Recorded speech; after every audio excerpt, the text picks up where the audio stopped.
أسمو وأجتاز السماء جلالا، فأزيد أسراب الغيوم جمالا، وألون الدنيا بأجمل بسمة، وأكون للخير العميم مثالا.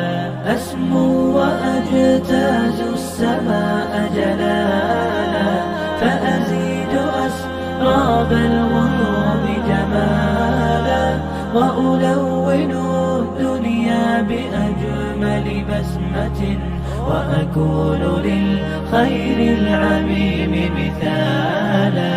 وأراقب الرحمن جل جلاله، وتقدست أسماؤه وتعالى،